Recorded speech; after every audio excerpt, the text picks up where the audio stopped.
¿Qué tal? Bienvenidos al webinar de Novotech, organizado por Belden. Bueno, tenemos de invitado especial a Juan Manuel del Departamento de Audio y Video en Belden, quien nos va a presentar el tema de nuevas tendencias en instalación y conectorización. Y bienvenido, Juan Manuel, ¿cómo estás? Hola, buenos días, Yasmín. Bien. Aquí pues, preparados para a ver si les hacemos pasar un rato interesante o que les genere nuevas ideas. Ok, perfecto. Pues adelante, Juan Manuel, con tu presentación. Gracias. Gracias a ti, Yasmín. Bueno, me presento, soy Juan Manuel Cortés, y estoy dentro de la vertical de Belden de audio-video. Y vamos a tratar de hablar de algunas cosas que están pasando en el mundo de la instalación, cables, conectores y conectividad, porque creo que marcan tendencias, ¿no? Simplemente a tener en cuenta, ¿no? Y este soy yo otra vez. Aquí. Este, bueno, esta es una, ¿no? Clara que está pasando, ¿no? Hace un tiempo no era tan importante la instalación porque eran los costos laborales eran más bajos, y simplemente con un ejército de gente, bueno, pues no pasaba nada, ¿no? Pero lo que está pasando actualmente por el tema de exigencias de tiempos, de garantías extendidas, de calidad, de anchos de banda, toda la parte de la instalación se está volviendo pues un porcentaje cada día mayor dentro de lo que son los proyectos, ¿no?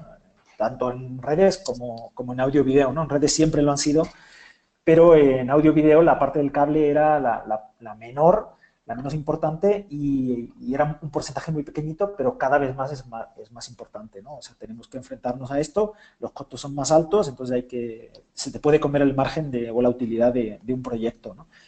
Y respecto a este reto, ¿qué soluciones o qué tendencias se están dando en el mercado, ¿no? Para tratar de aminorar pues eso, ¿no? Que se nos vaya el dinero en la instalación. Pues están surgiendo muy rápidamente nuevas técnicas de conectorización, de instalación, para sobre todo agilizarla, que el tiempo de instalación sea el menor posible, que no estemos tanto tiempo en campo terminando el proyecto o que no tengamos que regresar continuamente, ¿no? A reparar porque, en fin, porque hubo fallas, ¿no? Uno de ellos, por ejemplo, a nivel de conectorización de coaxial, tanto de BNC como de F, como de RCA, son los nuevos conectores de una sola pieza que se están estandarizando, ¿no? Hace un tiempo, pues, había muchos ingenieros o instaladores que les gustaba el tema de las tres piezas, ¿no? Es el método tradicional. Pero, por ejemplo, Belden ya la mayoría de sus conectores son de una sola pieza. ¿Por qué? Mm, Porque es más rápido, definitivamente, más ágil y porque es difícil equivocarte, así reducimos el nivel de fallas. Por ejemplo, en la gráfica que tenéis a la derecha es la diferencia entre un conector de tres piezas y uno de una pieza. Entonces podéis ver que digamos, el return loss o qué tanta pérdida tiene la señal es muy parecida. ¿Y esto por qué es? No tanto por el conector en sí, porque el hecho de alinear tres piezas en un conector amplía la posibilidad de fallas, simplemente eso, ¿no? Que no queden perfectamente alineadas. Entonces, con el conector de una sola pieza, pues ganamos porque no hay manera de hacerlo mal, ¿no? De alguna manera. Bueno, esto es un enlace a YouTube. Otra tendencia que va en la misma línea es el tema de la preconectorización, no solamente con Belden, sino que hay varios fabricantes que lo están haciendo y que es interesante porque precisamente por lo mismo, muchas veces vamos a campo bueno, pues tenemos que ponchar los jacks, tenemos que tirarnos detrás del rack, tratar de que quede bien, muchas veces no tenemos la luz suficiente o no nos han puesto ni siquiera el aire acondicionado o para todo el tema que tiene que ver con Direct Connect, ¿no? Con la conectorización directa, por ejemplo, de cámaras IP, de puntos de acceso Wi-Fi. Se está dando la tendencia de, en lugar de tenerte que subir a la escalera y tratar de poner ahí el plug, a ver que quede más o menos bien, que al final puede producir una relación de fallos un poco mayor, lo que lo que están ofreciendo los fabricantes es preconectorizar.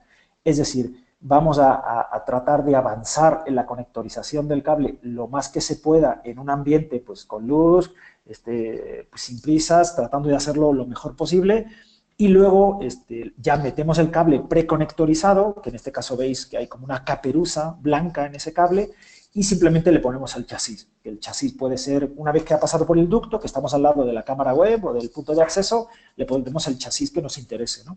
Que puede ser pues, un chasis tipo jack o plug, blindado, sin blindar, categoría 5E, 6, 6A, dependiendo de lo que necesitemos. Entonces, la preconectorización es común para todos y reducimos costos, ¿no? Lo hacemos, por lo menos reducimos fallas y seguramente lo hacemos un poquito más, más ágil. Pasa lo mismo, por ejemplo, con la fibra, ¿no? Una de las tendencias claras es al tema de la conectorización sin fusionadora. ¿Por qué? Básicamente porque es mucho más rápida, que podamos conectorizar una fibra sin necesidad de fusionadora, que a veces tenemos que llamar al autónomo, al freelance que nos llega, o que la fusionadora no funciona, o este tipo de cosas. Con los conectores de fibra sin fusión, simplemente, literalmente cortamos la fibra, la pelamos, la limpiamos, que es un proceso rápido de medio minuto, y lo metemos dentro del conector, ¿no? Cerramos el lock y funciona.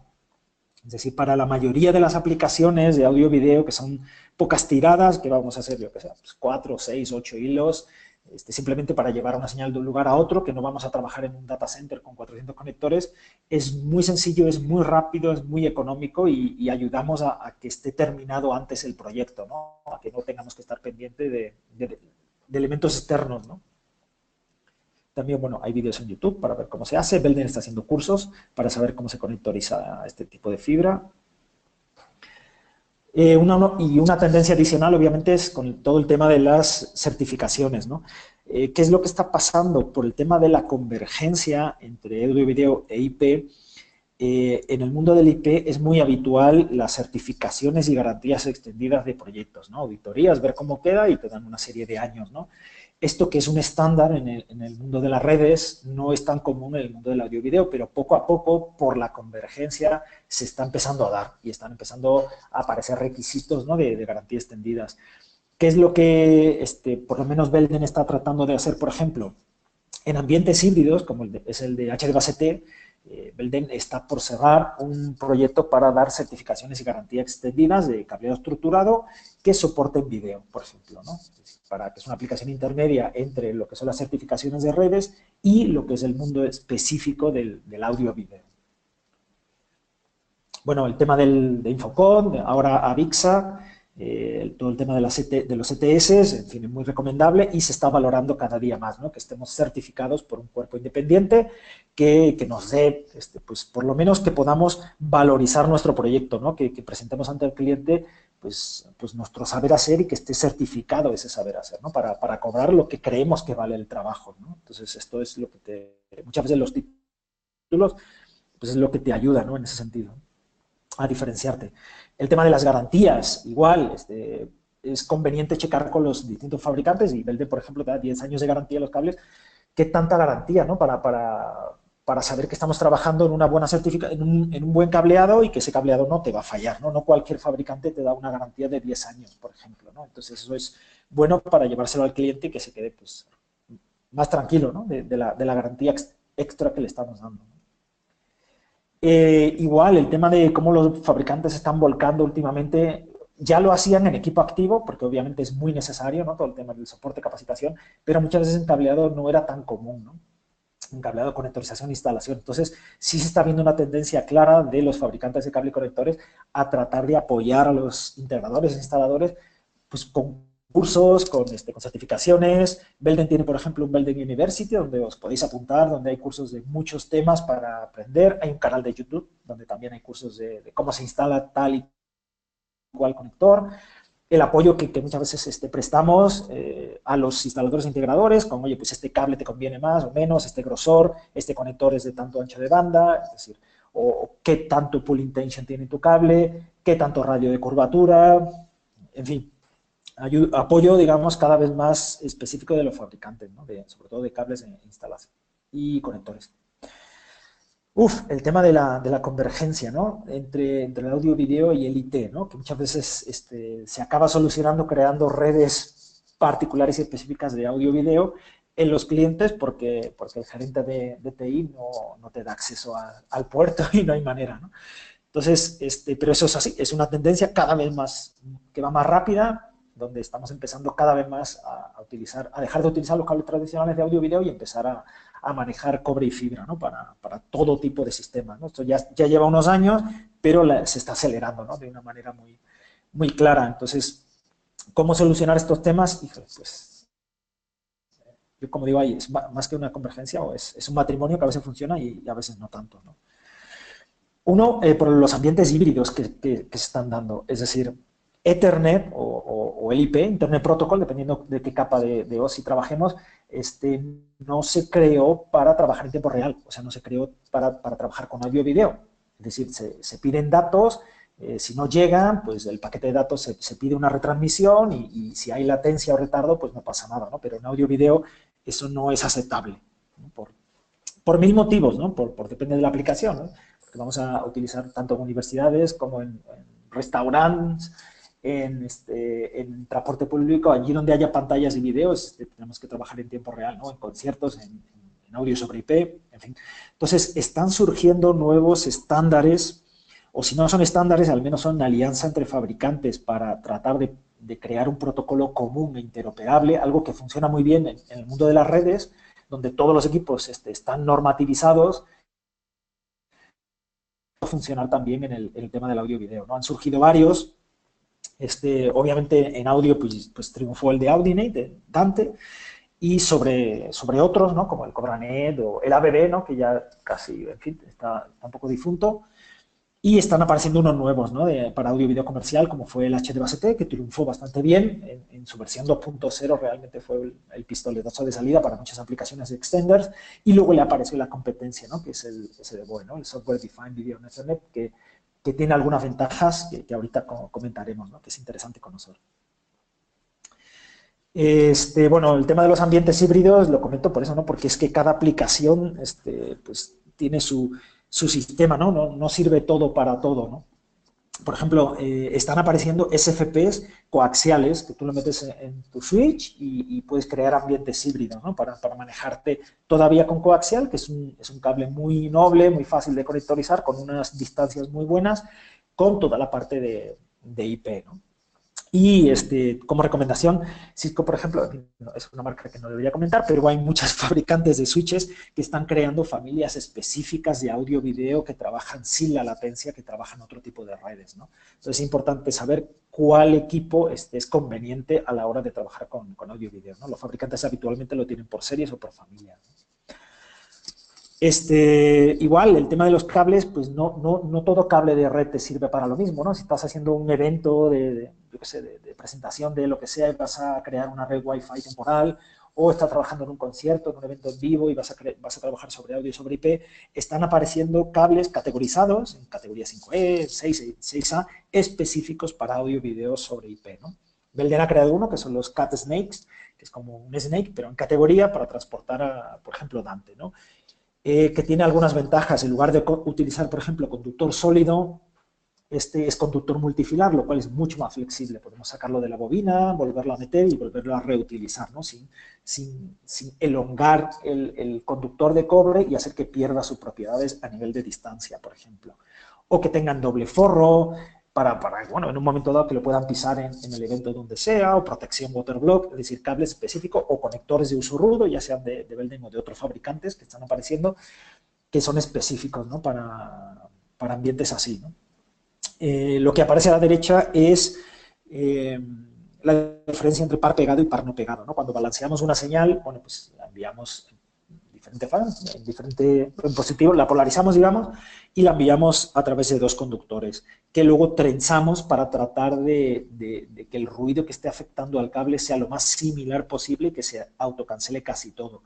Pero está funcionando muy bien, por ejemplo, una tercera protección que sería el par pegado, que tú literalmente pegas los dos conductores para evitar que durante la instalación, jalando el ducto y tal, pues esto se te abra. El momento que se te abra, ¿qué es lo que pasa? Que la impedancia empieza a tener más variación. Es decir, tú puedes tener una impedancia de 100, de 110, más menos algo. Entonces, en un par no pegado, por ejemplo, es más menos 15. En un par pegado es más menos 7. Entonces, ajustamos mucho la impedancia y garantizamos la integridad de los datos y la distancia para aplicaciones como audio-video, donde el ancho de banda es muy importante y donde la pérdida supone pues, que se te pixele la imagen o que haya dropouts, por ejemplo. Igual las certificaciones, que creo que ya lo hemos comentado, Belden está dando muchos cursos y da certificaciones también en tecnología de audio-video. Otro reto que está realmente disparándose es el tema del PoE, ¿no? de la alimentación Power over Ethernet. Tanto para cámaras de seguridad, que esto ya está funcionando muy bien desde hace ya un tiempo, como para los puntos de acceso con inyectores, que ya está funcionando. Pero están apareciendo otras aplicaciones como para iluminación. Esto es una verdadera revolución, ¿no? Imaginaros los edificios nuevos. Ya hay, ayer, de hecho, estuve con un proyecto donde lo quieren hacer green y lo van a poner todo a través de PoE. Entonces, las complicaciones que esto supone son muchas, pero también las ventajas en ahorro, en control, en fin, y por ahí vamos, ¿no? Y, por ejemplo, en HDBaseT, ¿no? Que ya están apareciendo, por ejemplo, muchos fabricantes de displays que tienen puertos HDBaseT integrados o tienen un slot para meter una tarjeta que te empieza a permitir, dependiendo del tamaño, alimentar ese display a través de PoE, ¿no? Lo cual es muy interesante para ya no vamos a necesitar poner el display en aquel lugar donde hay una toma de corriente, sino lo vamos a poner en el lugar más eficiente posible, ¿no? O nos vamos a ahorrar cableado, en lugar de tener un cable de datos y un cable de electricidad, bueno, pues con el mismo cable que le llevamos a HDBaseT, vamos a poder energizar y alimentar ese display, por ejemplo, ¿no? Bueno, aquí tenemos que tener en cuenta varias cosas, ¿no? Y lo que está pasando es que, como sabéis, el gran problema del PoE sobre un cable es cuando lo metemos en un bundle de cables. Cuando rodeamos ese cable que lleva PoE con muchos otros cables a través del ducto, de la charola, de lo que sea, que eso ocurre siempre en la vida real, habitualmente el cable que está dentro, el víctima, sufre mucho. Es decir, por el tema del insertion loss, empieza a sobrecalentar la señal y ese calor, digamos, lo que está haciendo es degradar la señal, es decir, que no te llegue la distancia que tiene que llegar. Ya tenemos que empezar a fijarnos en cuántos cables estamos poniendo en el bundle. Hay tablas que te permiten saber este tipo de cosas, o qué calibre, por ejemplo, es el más eficiente a la hora de llevar pues el bataje que sea, ¿no? Para que no se pierda. Porque mientras más cobre, más grueso, bueno, pues mejor o menos resistencia a la hora de soportar esa transferencia de potencia, ¿no? Bueno, se supone que para el año que viene, para el Q1, van a sacar el nuevo estándar que te va a soportar los 90 vatios, pero todavía, utilizando los 4 pares, pero todavía no está, ¿no? En HDBaseT sí ya funciona, pero en el IEEE, como dicen, todavía no está estandarizado, ¿no? Es bueno que conozcamos la fórmula del voltage drop o qué tanto voltaje vamos a tener de pérdida dependiendo del grosor del cable y del bataje que nos exige el equipo que vamos a energizar, ¿no? Hay unas fórmulas que debemos de conocer para saber cuánto tenemos que poner, ¿no? Porque luego hay pues, pérdidas en el cable y para que no se nos vuelva loco, ¿no? Muchas veces cuando el equipo que recibe ese PoE está muy justo, no va un poquito sobrado, empieza a resetearse como loco y tenemos ahí un problema, ¿no? Que tratemos de utilizar cables certificados por UL para llevar el PoE que necesitamos, ¿no? UL hace muchos estándares, o sea, muchas certificaciones, tanto de cable estándar de categoría como de cable HDBaseT, para asegurar de que está utilizando o de que no se te va a degradar la señal dependiendo del PoE que le vayas a meter, ¿no? Un nuevo reto es todo lo que está viendo ahora de normativas y de cambios. En Estados Unidos está cambiando el NEC, aquí en Gobernación también está haciendo draft para cambiar las NOMs, cada vez son más específicas con lo que ha pasado, desafortunadamente, del terremoto. Se ha visto que muchos edificios tenían mal cableado, no tenían una protección antiincendio, por ejemplo. Entonces, este tipo de cosas cada vez están más controladas, ¿no? ¿Cuáles son las tendencias? Bueno, pues lo que nosotros como fabricantes estamos viendo es todo el tema de la certificación del forro que traiga con algún tipo de protección antiincendio, ¿no? Ya sea riser, que es cuando va entre pisos, es decir, que va a ir, digamos, subiendo, bajando entre pisos, para alimentar las distintas plantas, o que sea para espacios plenum donde haya circulación de aire y donde se exija que ese cable se autoextinga, es decir, que si un fuego le afecta a una parte del cable, pues afecte solamente a esa parte, pero el cable no se convierta en una llama que lleve el fuego de un lugar a otro o que genere un humo tóxico que acabe pues ahogando a la gente que está en el edificio, ¿no? Sobre todo con toda la tendencia del digital building, ¿no? de edificios súper conectados donde realmente hay una mayor preocupación por este tipo de temas, ¿no? Sobre el ZH o el cero halógeno, es decir, tipo que no tengan halógenos como la clorina o la fluorina, es más un estándar europeo. Belden, por ejemplo, fabrica cable ZH en Europa y a veces ocurre que la especificación de cero halógeno viene porque hay un fabricante europeo que va a hacer aquí un edificio y lo exige así, ¿no? Bueno, en el caso de Belden no hay problema porque los distribuidores tienen acceso, ¿no?, a este tipo de cable, ¿no? Y luego Belden ha creado una versión especial de HaloRest que es igual, ¿no? Es simplemente para evitar el tema de que no se genere humo tóxico, ¿no? Entonces, bueno, pues que sepáis que existen versiones antiincendio para la mayoría de los cables. Y bueno, pues ahí va a depender un poquito de lo que nos exijan y tener en cuenta un poquito el costo, y también que a veces el tema del plenum, por ejemplo, es un poquito más rígido, ¿no? Ya incluso hay fabricantes que son súper rígidos y otros un poquito menos, pero afecta un poquito el tema al forro, ¿no?, del cable. Hay otro tipo de protecciones, por ejemplo, la waterblock, que puede ser una cinta que rodea los conductores, que en caso de corte y que entre el agua se infla y no deja pasar el agua para que no corra el cobre, o puede ser algún tipo de protección de tipo gel, por ejemplo, para exterior. Obviamente el tema se llaman OSP, Outside Plan, este tipo de cosas son para interior, por el tema de los incendios. El mismo conector puede tener anillos internos antihumedad que eviten que la humedad en el aire corroa el pin interno, por ejemplo.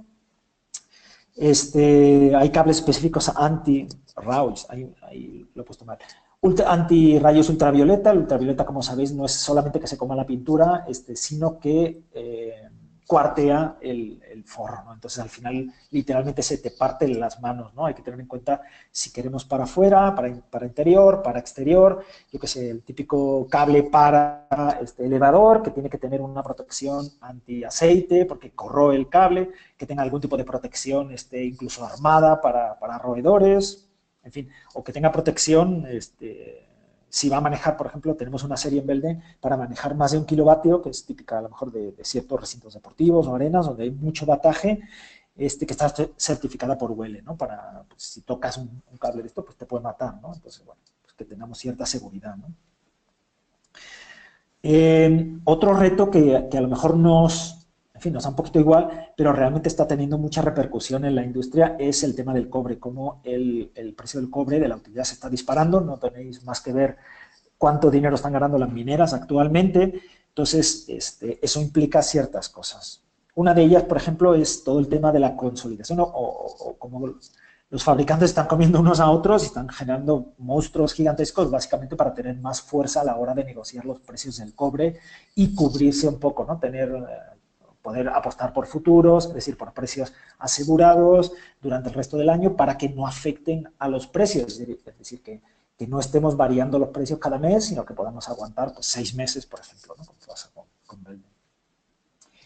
Y esto está afectando también a la relación entre mayorista y, bueno, obviamente entre fabricante y mayorista o distribuidor, pero sobre todo entre mayorista e integrador. Es decir, el tema de los precios, como cada vez más hay una tendencia muy fuerte a que los clientes lleguen a acuerdos específicos con distribuidores que los consideran premium y les guardan el material, les consignan lo que necesitan, les dan el crédito. Es decir, el cable cada vez es un activo más valioso. Entonces, el tema de tener un muy buen acuerdo con el distribuidor es algo que se está dando, ¿no? Porque los proyectos cada vez son más grandes y el integrador no puede estar estocando el material que le gustaría, ¿no? Porque es un activo que se queda ahí, que realmente está comiendo el dinero, ¿no? Entonces, la tendencia que vemos es esa, ¿no? Que cada vez el integrador o el mayorista hace esfuerzos por garantizarle al integrador lo que necesita, ¿no? Entonces, bueno. Hay otro reto interesante que es el que se nos viene encima. Se suponía que para el Q4 iban a sacar un primer draft del HDMI 2.1 que multiplica el ancho de banda.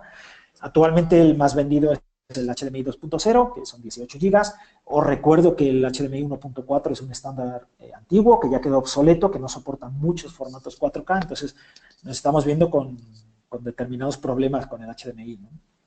¿Cuáles son las soluciones o tendencias que se dan en el mercado, que Belden propone? Es, bueno, tener en cuenta eso, ¿no? Si estamos hablando de HDMI 1.4 o 2.0, por lo menos, que sepáis que incluso el 2.0 no soporta todos los estándares 4K, es decir, tú puedes trabajar a 4K a 60 campos por segundo, pero vas a tener un muestreo de color de 8 bits, por ejemplo, ¿no? Si quieres trabajar sin compresión a 444. Entonces, la mayoría de los estándares de 4K lo soporta el HDMI 2.0, pero tenemos que comprometer o tenemos que ceder en alguno de los parámetros de la señal, ¿no? Ya sea en la profundidad de color, si codificamos el color a 8, 10, 12 bits, ya sea en si comprimimos la colorimetría, es decir, si enviamos toda la información a todos los píxeles del display, es decir, 444 o 420, o trabajamos a 30 o 60 campos por segundo, por ejemplo, ¿no? Y otra tendencia que se va a dar es pues eso, ¿no? El tema del HDMI 2.1, que probablemente vaya a afectar al tema del cableado y los conectores, ¿no? ¿Por qué? Porque pues físicamente el ancho de banda no te da, ¿no? Con los actuales ribbons que utiliza el HDMI. El HDMI es un estándar que surgió para consumo y que ya empieza a tener un chorro de aplicaciones profesionales y bueno, pues ahí va, ¿no? Pues eso, aparte del ancho de banda, te va a permitir codificar hasta 16 bits el color y te va a permitir utilizar el HDR10, que es actualmente un poquito el que está funcionando mejor, ¿no? El que está estandarizando de alguna manera, ¿no? Y va a tener, bueno, el tema de la tasa de refresco variable para jugones o para jugadores, es decir, que no sea simplemente pues una tasa de refresco fija, sino que pueda variar según la escena o según la demanda, ¿no? Por ejemplo, de requerimiento de ancho de banda, ¿no? Otro reto interesante es el HDBaseT 3.0 que se anunció en Infocon este año y que se supone que Valens, que es el fabricante de los chips de HDBaseT, está trabajando en ello y lo va a sacar próximamente, ¿no? El estándar que está triunfando actualmente es el 2.0, es el más moderno, es el que tiene, digamos, el que te permite más cosas porque el ancho de banda del canal auxiliar bidireccional del HDBaseT es el doble de grande, por lo tanto te permite pues el RS232 que trabaje todos los rates o te permite pues, un sampleado del audio mejor, en fin, tiene más ventajas, ¿no? El 2.0 sobre el 1.0, aparte de la distancia, ¿no? Que eso es muy conocido. El 3.0 va a estar muy interesante y bueno, el 3.0 surgió, yo creo, por el tema del SDVoE, ¿no? Es decir, el SDVoE dijo, oye, pues HDBaseT 2.0 está basado en HDMI 1.4, por lo tanto, SDVoE nosotros vamos a sacar un estándar basado en HDMI 2.0 que tiene más ancho de banda. Entonces, HDBaseT dijo, bueno, pues nosotros vamos a sacar el 3.0 que ya cumple con el estándar HDMI 2.0.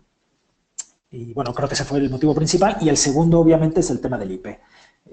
Como sabéis, el HDBaseT, digamos, aunque utiliza PAN16 para codificar, no trabaja sobre IP, no asigna direcciones, no funciona, digamos, a través de switches comerciales, que tú puedas trabajar como Dante, que tengas una tabla y diga, esta entrada envíame a tal destino, sino que tiene un hardware propietario que funciona como matriz, ¿no? Entonces, esa fue la segunda cosa que aprovecharon un poquito los de SDVoE, y Belden forma parte de los dos, lo adelanto, para tratar un poquito de ganar ventaja, ¿no? Estos son ventajas del HDBaseT 3.0 que han anunciado, que todavía, como os digo, no existe como tal, pero bueno, yo me imagino que vamos a ver equipos en el mercado pronto, ¿no? El ancho de banda es mucho mayor, obviamente, ya no te trabaja como el HDMI 1.4, sino que te soporta la mayor parte de los estándares 4K, sin compromiso. El HDBaseT 2.0 trabaja sobre USB 2.0 y el HDBaseT 3.0 va a trabajar sobre USB 3.0, que te permite una mejor transferencia de datos. El tema del audio creo que va a estar muy interesante porque lo multiplica y sobre todo está muy interesante el tema que bebe y desembebe, es decir, que tú puedas en un momento dado utilizar ese dentro de la cajita de tu extender que tengas una salida de audio y la puedas desembeber, ¿no? En destino, o puedas embeberlo en origen para enviarlo, es decir, que trabaje con el tema de integración, que es muy importante para, yo que sé, si tienes un extender para ponerlo en tus displays y luego quieres sacar ese audio para llevarlo por las bocinas, entonces, bueno, todo el tema del desembebido, ¿no? Que se supone que van a crear un estándar que es el HDCP 2.2T específico para HDBaseT, porque el HDCP 2.2 es una locura, en fin, como sabéis, por el tema de que funciona en un tiempo real muy rápido y ya hay equipos muy antiguos que no tienen stretching, entonces supone que la velocidad es tan rápida que empieza, digamos, a fallar la parte de la autentificación y empieza a fallar los equipos, ¿no? Entonces, bueno, eso, y aparte el tema de los hops, del número de saltos, que está muy limitado. Una versión HDCP 2.2 Pro que trata de evitar esto, pero sí es muy recomendable ver el tema del HDCP. No me quiero meter mucho porque es un tema que es mucho más de equipos activos, ¿no? No tanto del cableado.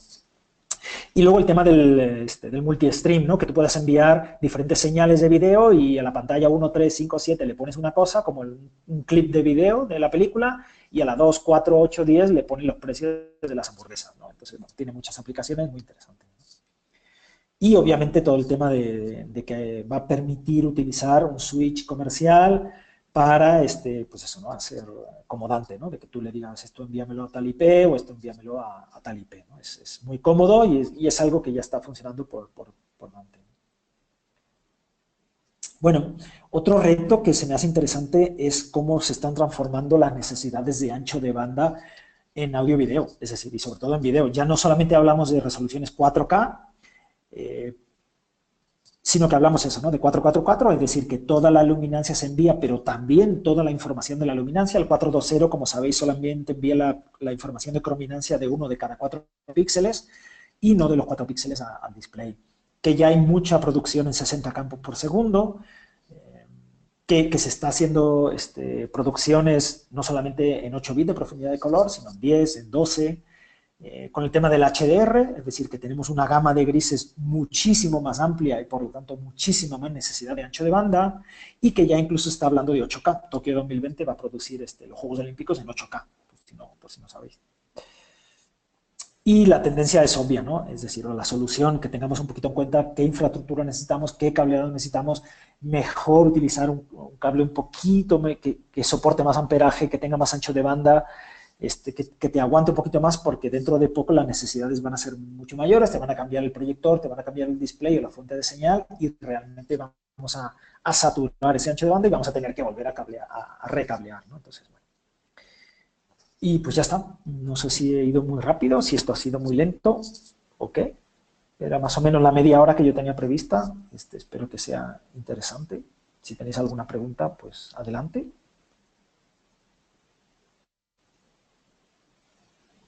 ¿Seguís ahí? A lo mejor Y si hago así. tenemos una Ah, pregunta. A ver, dame ok. un segundo. ¿El cable para UTP para PoE debe ser blindado? Bueno, obligatorio no es decir, ¿qué es lo que te permite a veces el FUTP o la lámina de aluminio que rodea a los 4 pares? Pues una cosa interesante que es la disipación de calor, es decir, no solamente digamos el blindaje por el ruido externo de interferencia, sino que la lámina te permite disipar mejor el calor y que lo conduzca y que no te afecte tanto a la señal y que no la degrade. Obviamente, luego tú puedes utilizar, por ejemplo, un categoría 6, un categoría 6, un categoría 6A, UTP, es decir, sin blindar, y luego hay medios que te ayudan con el PoE. ¿Cómo te ayudan con el PoE? Bueno, pues que por ejemplo la diferencia que hay entre calibres, entre el categoría 5, 6 y 6A, que puede pasar de 24, 23, es decir, es más cobre, por lo tanto resiste mejor el PoE, o que lleve algún tipo de cinta conductora que haga lo mismo, es decir, que no sea un foil de aluminio, que sea una cinta semiconductora que te permita disipar un poquito el calor, ¿no? O que lleve una cruceta como el categoría 6A que te permita no solamente evitar la diafonía entre pares, es decir, el ruido entre pares, sino que también evite un poquito la contaminación a nivel del sobrecalentamiento que te puede dar el calor. No es necesario utilizar un FTP. Pero bueno, sí es recomendable, por ejemplo, nosotros lo recomendamos para HD base T, porque HD base T, como puede llevar hasta 100 vatios, pues, bueno, pues funciona un poquito mejor, ¿no? Honestamente. El encendedor y la palita. No. Aquí tengo otra pregunta, Juan Manuel. Sí. Eh, ¿Qué equipo activo es necesario para ocupar la limitante de los 90 metros? Hijo. Buena pregunta. ¿Cómo llevamos una señal más allá de los 100 metros? Bueno, pues o utilizamos cables que te permitan superar la limitante del estándar. Los estándares en categoría 5E, en 6, en 6A te dicen, bueno, tengo este ancho de banda, pero la limitante son 100 metros, de los cuales 90 es directo, digamos, y luego tienes los 100 metros que pueden ser 2 y 8, 5, 5, lo que sea, para el tema de los patchworks. Esto es un estándar, es una norma que todos los fabricantes cumplen. Es decir, tú puedes llevar la señal un poquito más lejos dependiendo de qué tan bueno sea el cable, pero el fabricante nunca te va a garantizar eso. Es decir, habitualmente ocurre sin problema dependiendo de qué tan buen cable metas, ¿no? Lo segundo es que metas otro tipo de cable, es decir, pues ahí, yo qué sé, ahí puedes meter, está pasando mucho, por ejemplo, en seguridad, en CCTV. Hay un estándar que es IP sobre coax, que te permite una distancia mucho más larga y simplemente luego hay equipos activos que codifican y decodifican, ¿no? esos datos. O meter fibra, obviamente, que es la solución, meter la fibra que necesites, que la puedes comprar ya preconectorizada, por ejemplo, si no quieres conectorizar, o empezar a meter pues equipos activos que yo ahí no quisiera comentar muchas marcas, pero que los hay que simplemente te recloquean la señal y te permiten enviarla pues más lejos, ¿no? Ahí ya es un poquito el coste del equipo y el coste de la instalación de este tipo de cosas, ¿no? O del mantenimiento que hay que darle, ¿no? Ya es cuestión de hacer un poquito números o que te viene mejor, ¿no? Pero sí hay equipos activos que recloquean, o sea, reswitchean, como hacen los switches, o sea, simplemente levantan la señal y te la envían 100 metros más lejos, ¿no? Ok, perfecto. Tenemos una tercera pregunta. ¿Hay alguna forma para identificar un cable original de una imitación? Esta pregunta nos la hacen desde Colombia.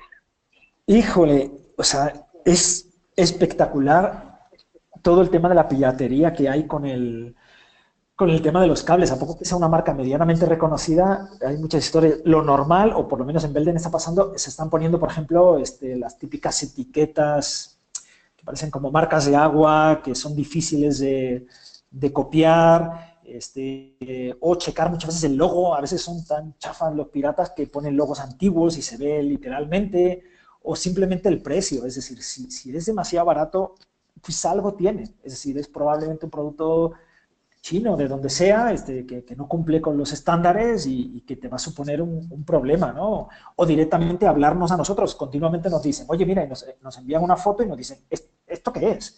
Y pues aparte de reírnos un rato, pues realmente te podemos decir, oye, pues eso no es decir, si lo has comprado a este precio, si no tiene las etiquetas identificativas de Belden, que son varias, para tratar de evitar el tema de la piratería, o si los logos no coinciden, o hay algo raro con los códigos, por ejemplo, que a veces los códigos no son ni siquiera reales dentro de Belden, pues es pirata, ¿no? Habitualmente tratamos de hacer cosas a nivel legal, pero bueno, por lo menos asustar y enviar una carta, ¿no? Decir, chico, no utilices este tipo de cosas, ¿no? No es tan complicado, pero el consejo sería un poquito eso, ¿no? Lo que he comentado a nivel de logos, de etiquetas, de códigos, de avisarnos también para echarlos de la mano, ¿no? Antes de comprar, por ejemplo. Ok, tenemos otra pregunta. Eh, ¿Belden tiene cable para mayor distancia de los 90 metros? O sea, en principio, Belden es muy conservador y se rige mucho por los estándares. Entonces, si te dicen que son 100 metros, o sea, 90 más 10 es lo que es, honestamente, ¿no? ¿Qué es lo que pasa? Que luego yo he visto aplicaciones que la señal te aguanta mucho más porque el cable pues, te lo soporta, o el cable tiene, en lugar de 250 MHz, pues tiene 350. Es decir, habitualmente existen opciones que te permiten llevar la señal un poquito más lejos. Pero como fabricante, te repito, yo no se compromete, ¿no? De alguna manera. ¿Por qué? Porque el estándar te dice eso, ¿no? Son 100 metros, son 100 metros. ¿Quieres más? Bueno, pues utiliza otro tipo de, o reciclas, o utilizas, digamos, un equipo activo que le puedes reenviar, o utiliza otro tipo de cable, o si te quieres arriesgar, pues que yo he visto instalaciones donde se arriesgan y no pasa nada, y ya está. Pero no es lo normal. Y además no es certificable, eso es importante. Es decir, cuando las distancias son tan largas, pues el fabricante como tal muchas veces no te da una garantía, ¿no? Porque no se rige por la norma, ¿no? Y en cable de redes es que hay mucha normatividad y mucho estándar, entonces esa es la tendencia también en audio y video, ¿no? Honestamente, ¿no? A cumplir un poquito con el tema de los estándares. Yo sé que a veces es complicado, pero es una solución de compromiso, ¿no? Que evita males mayores a veces. Ok, perfecto. No sé si alguien más tiene una duda adicional a las que ya comentaron. Mm, Vamos a esperar un poquito. Bueno, si no, aquí están mis datos y creo que los de Novotec, estos son los míos, estos son los de no, contacto arroba Novotec. Ajá. Ok, perfecto. Sí, si tienen alguna duda Cualquier pregunta, adicional, justo. aquí está nuestro contacto. Y también este webinar, si entraron un poquito tarde o así, lo vamos a subir al canal de YouTube de Novotec, que nos pueden encontrar como Novotec MX. Ahí subimos todos los webinars, normalmente 3 días posterior. Y nada, para que lo puedan ver completo, si es que se perdieron el inicio. Y cualquier duda, ahí están nuestros contactos igual. Eso sería todo de nuestra parte. Muchas gracias por formar parte de este webinar. No sé si quieres agregar algo más, Juan Manuel. No, muchísimas gracias por estar ahí. Espero que haya sido interesante, por lo menos de tener algunas ideas nuevas o no, o rebatirlas. Y estamos para echarles la mano, ¿no? Lo que necesiten, pues a su orden. Ok, perfecto. Muchas gracias a todos por asistir. Nos vemos próximamente. Gracias. Gracias.